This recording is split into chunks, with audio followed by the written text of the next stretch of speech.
새 차를 뽑고 나서 생겼던 일들. 타향살이를 시작한 지 5년째. 매번 얻어타는 카풀의 눈치가 보여 새 차를 뽑기로 했다.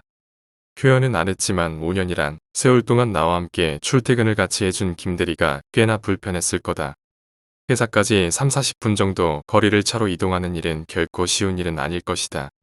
만에 하나 사고라도 난다면 보험이 들어져 있지 않은 내 몫까지 책임져야 한다는 심리적 압박감과 퇴근 시간이 조금만 달라져도 상대방을 기다려줘야 한다는 다른 압박감이 김대리를 많이 힘들게 했을 거라 생각한다. 물론 나도 염치라는 게 있는지라 매달 김대리에게 기름값과 담배값 정도는 주곤 있다. 그래도 그게 시간이 지남에 따라 눈치고 보이고 불편해지는 것은 어쩔 수가 없다. 본인은 괜찮다고 말하지만 기류로 알 수 있다. 남들이나 가족에게 말하면 오히려 나를 욕한다. 5년이란 세월 동안 도대체 차를 사지 않고 뭐 했느냐고 말이다. 이런 면에선 나도 참 둔한 면이 없지 않아 있다. 그리고 그들은 또 입을 모아 말한다. 그동안 성실하게 봉사해준 김대리를 칭찬하는 것이 그것이다. 미운정 고운정이 들대로 든 김대리와 난 회사에서 제일 각별한 사이다. 내가 차를 뽑는다는 얘기를 듣고 김대리가 같이 봐주러 간다고 했다. 대리점까지 거리는 대략 30분 남짓. 이동은 물론 김대리의 차다. 이번에 새 차를 뽑게 되면 김대리에게 태워주겠다는 약속 아닌 약속을 하며 대리점으로 향했다. 신차들은 많았다. 그 중에서도 내 상황에서 가장 적합한 차와 연비가 어느 정도 나와주는 차량을 골랐다. 차는 3일 이내로 나온다고 한다. 기분 좋게 계약서에 사인을 하고서 김대리와 점심을 먹으며 이런저런 얘기를 나눴다. 차는 어떻게 관리해야 하는지, 운전은 어떻게 해야 하는지, 보험은 어떤 걸 들어야 하는지, 세금을 얼마나 나오는지 등등. 차를 갖기 전엔 몰랐지만 막상 내 것이 되고 난 후의 일을 생각하니 꽤 머리가 복잡한 일이었다. 무엇보다도 부담이 가는 건 하나하나에 돈이 들어간다는 점이었다. 꽤 많은 금액이 들어간다는 것을 새삼 느끼게 되니 그간 김대리에게 주었었던 돈이 작은 편이 속한다는 것을 알게 되었다. 다시 한번 김대리에게 감사 인사를 했다. 차를 받는 날이다. 이상하게 떨리고 떨려서 제대로 잠을 이루지 못했다.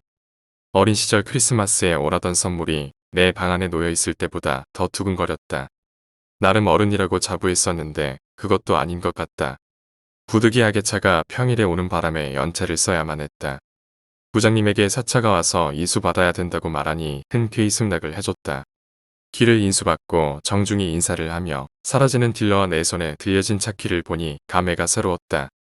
드디어 나도 오너가 된 건가 하고 차에 올라타라는 순간 부웅 익숙한 차가 눈앞에 보였다.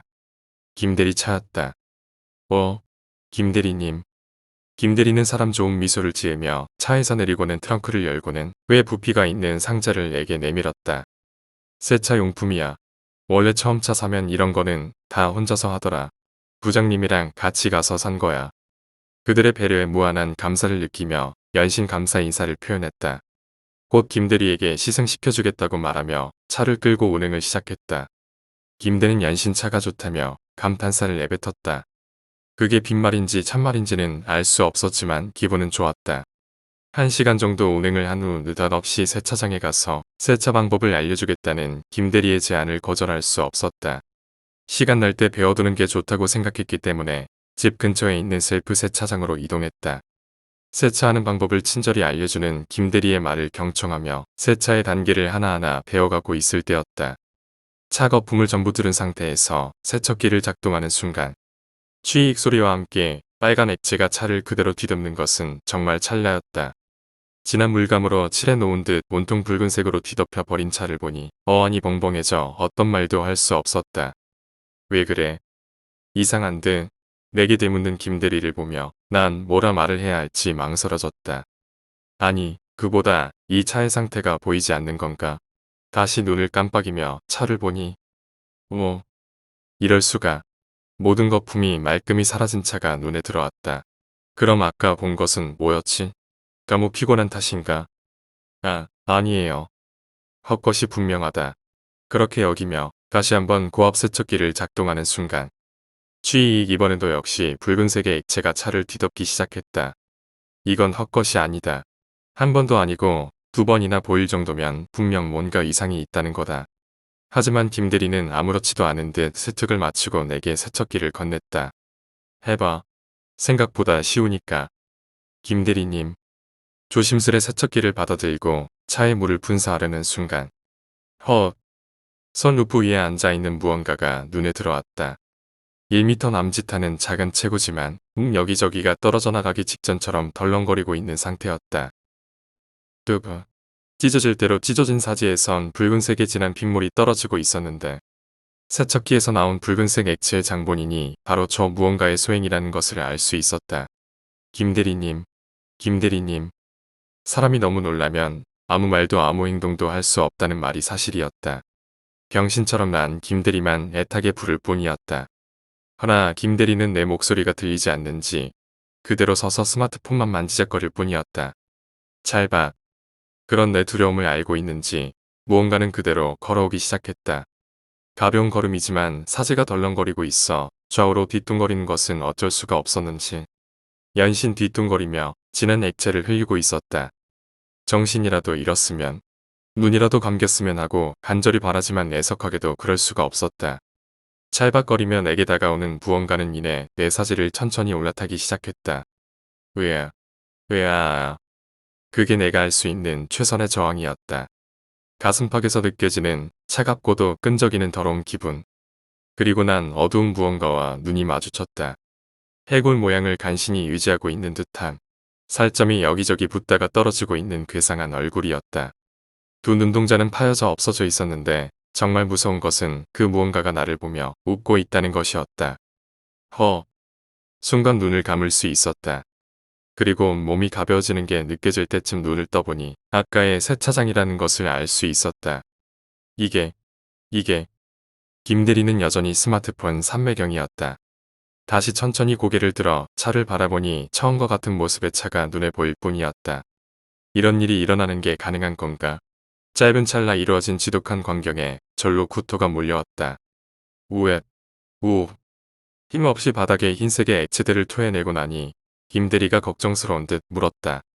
너 괜찮아? 갑자기 왜 그래? 난 김대리에게 모조리 털어놓았다. 차 위에 어린 아이 같은 귀신이 나를 보며 웃고 있었다고 말이다. 하지만 김대리는 쉽사리 믿지 않았다. 너 미쳤냐?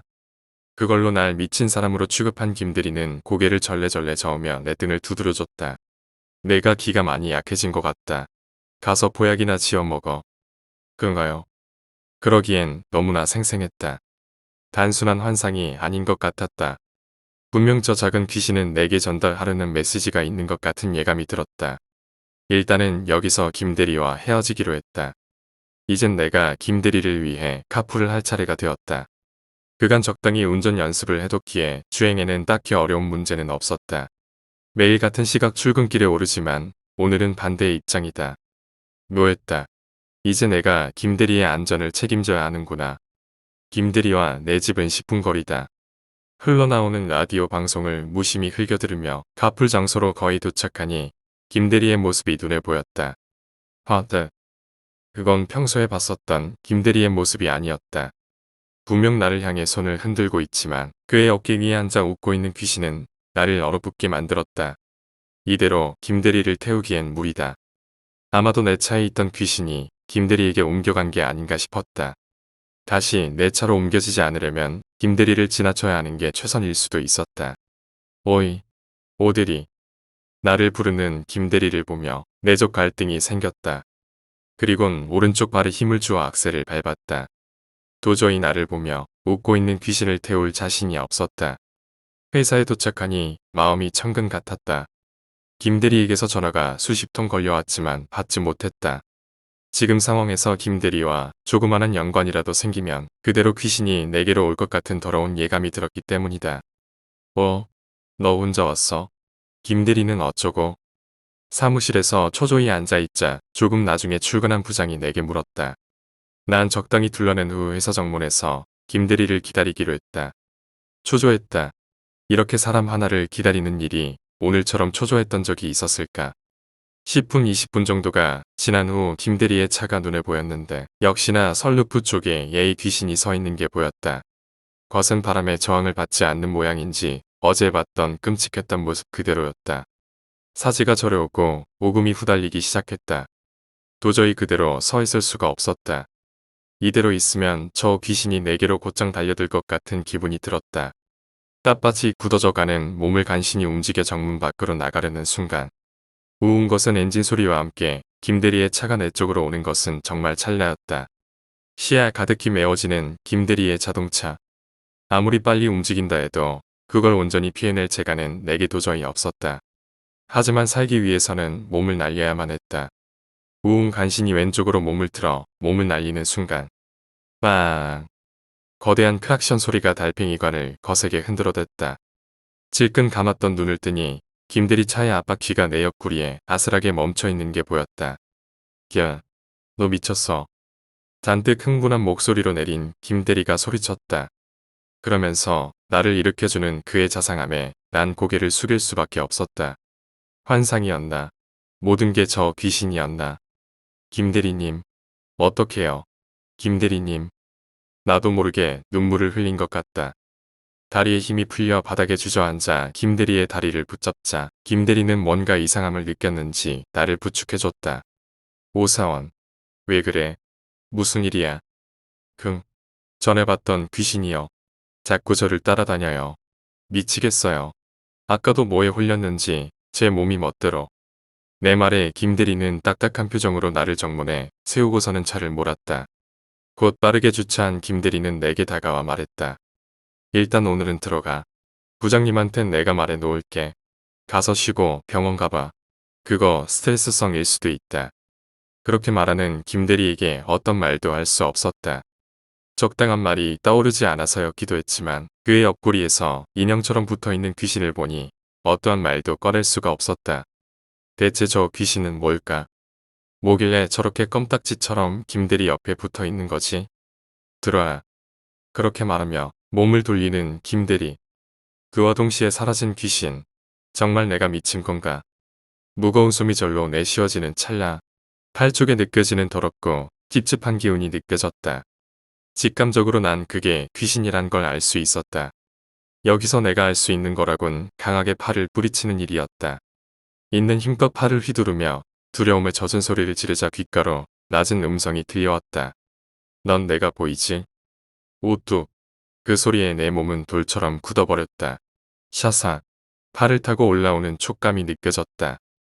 곧 그 촉감은 어깨를 타고 귀에 뜨거운 바람을 넣었다. 날 도와줄 때까지 널 평생 괴롭힐 거야. 이건 협조가 아니다.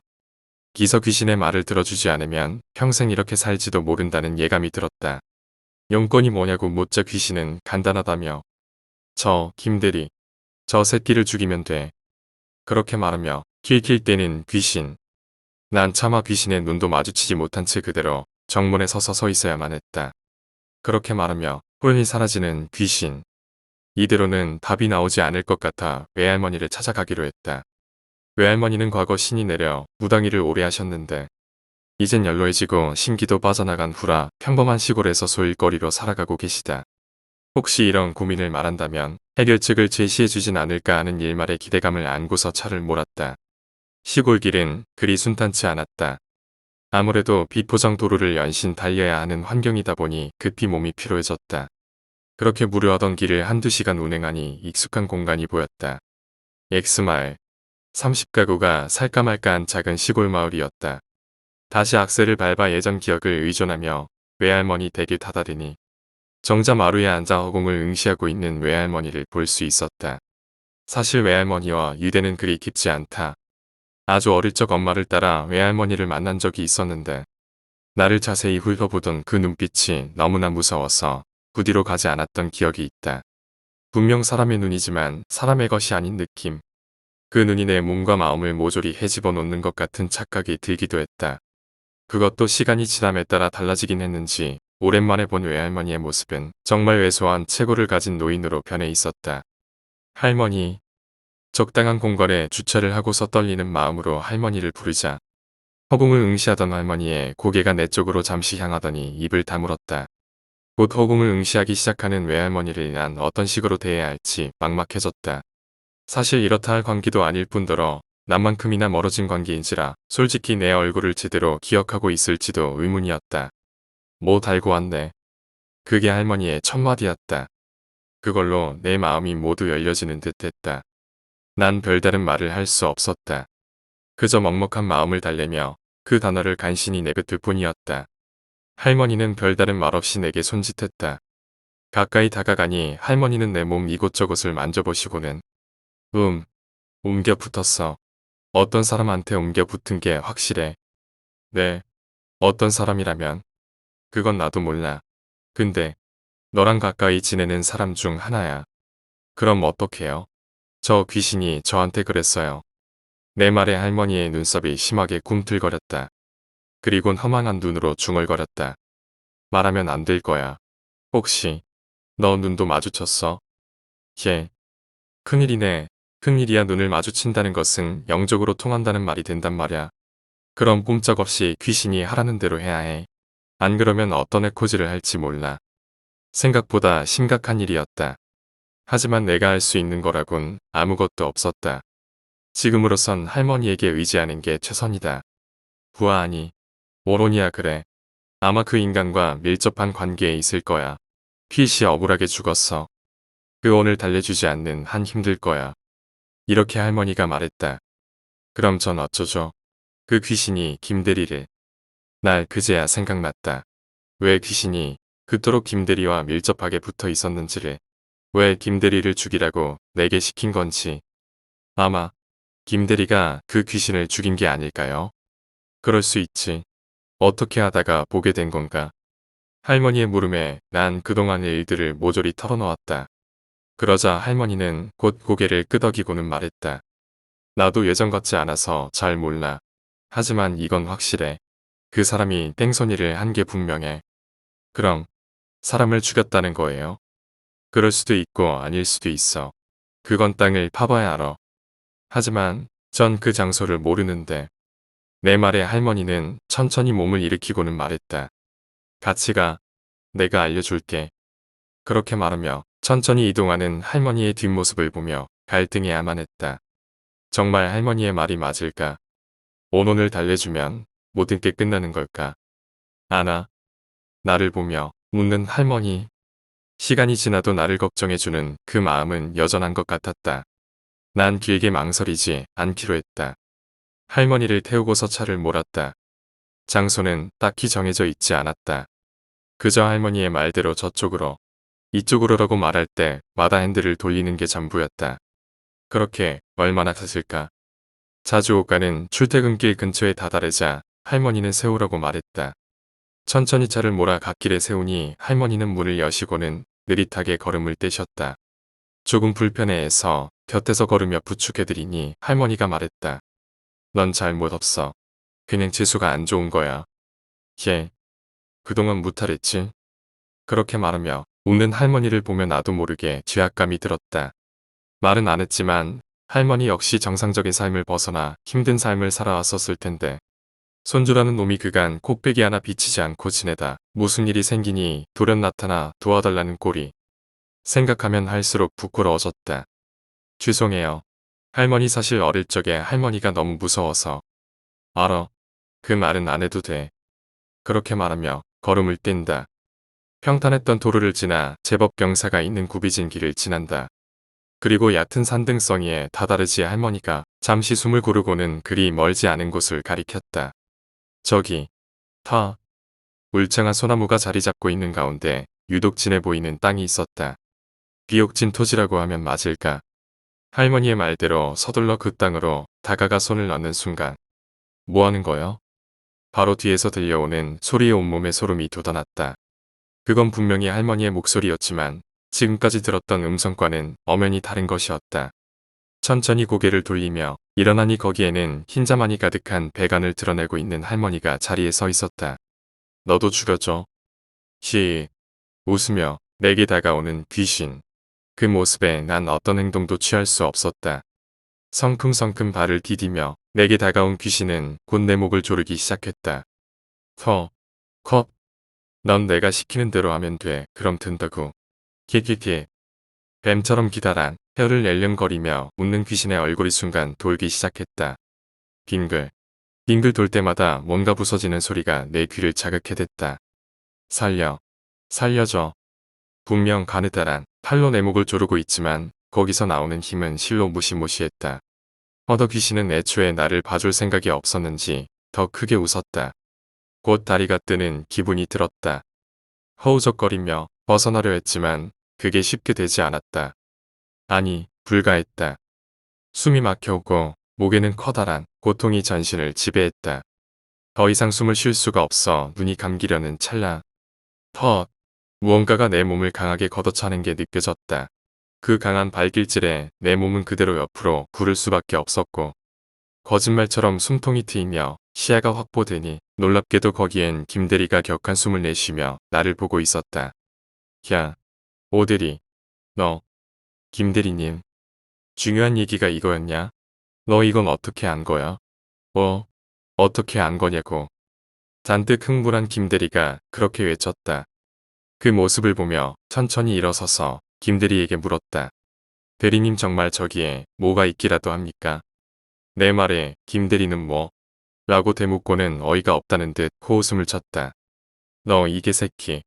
이제 날 아주 갖고 노냐? 알어? 난 죽어도 자수 안 해. 안 한다고.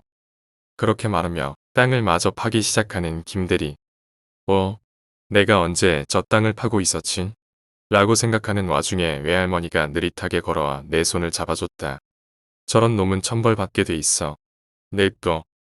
곧 땅에서 커다란 고대 자루를 꺼낸 김대리는 거친 숨을 몰아쉬며 나와 할머니를 번갈아 봤다. 내가 무슨 말을 해도 증거가 없으니까 난 잡히지 않을 거야. 그러니까 너도 뻘짓하지 말고 집에나 가라. 그렇게 말하며 빠르게 이동하는 김대리를 보며 난 어떤 말도 할 수 없었다. 다음 날 외할머니를 무사히 데려다 드리고 회사에 출근하니 분위기가 영 좋지 않았다. 복잡한 마음에 커피를 마시며 로비에서 쉬고 있으니 부장님이 내게 다가와 말했다. 우사원, 혹시 김대리한테 뭐 연락받은 거 없었어? 아, 아니요. 이상한데. 아니 차는 분명히 회사 주차장에 있는데 아무리 찾아도 김대리가 안 보인단 말야. 김대리님 출근했어요. 내 말에 부장님은 고개를 끄덕였다. 응. 웬일로 일찍 와 있더라. 근데 아무리 찾아봐도 안 보이는 거야. 이따 미팅해야 하는데. 아무튼 보면 얘기해줘. 예. 부장님에게 인사를 하고 사무실로 걸음을 옮기려는데 순간 커다란 비명소리가 들려왔다. 그 소리에 나와 부장님은 누가 먼저랄 것도 없이 동시에 움직였다. 화장실 쪽. 다시 한번 소리가 들렸다. 여자 화장실인가? 굳게 닫힌 문을 보며 노크를 해야 하나 하고 망설이는 중에 부장님이 먼저 들어가 버렸다. 화장실에 들어서니 세면대에서 놀란 얼굴을 하고서 공포에 젖은 여직원이 우릴 보고 말했다. 부장님, 여기 핏물이. 뭐? 그 말대로였다. 줄줄줄 흘러나오고 있는 수도꼭지에는 붉은색의 물이 끊임없이 흘러나오고 있었는데 단순한 붉은색의 물이라고 하기엔 그 농도가 진득해 보였다. 부장님은 한숨을 쉬며 다른 곳에 전화를 했다. 박 부장님 여기 물탱크가 어딨죠? 아, 거기요. 알겠습니다. 위치를 접수한 부장님은 서둘러 이동했다. 왠지 이대로 있으면 안 될 것 같아서 부장님의 뒤를 바짝 쫓았다. 물탱크는 공장 지하 쪽에 있었다. 입사일에 공장 지하로 가는 것은 처음이었지만 묘한 공포감이 몰려왔다. 정화조 기계를 지나 회사의 수도를 담당하고 있는 커다란 물탱크가 보였다. 부장님은 그대로 물탱크 사다리를 향해 올라가셨고 곧 물탱크의 뚜껑을 연 부장님은 비명을 질렀다. 오사원, 어서 구급차 불러. 어서. 잔뜩 흥분한 목소리로 내게 말하는 부장님. 그리고 난 직감적으로 알 수 있었다. 저 물탱크 안에 뭐가 있는지를. 그리고 난 볼 수 있었다. 물탱크 위에서 나를 보며 킬킬대고 있는 작은 귀신의 모습을.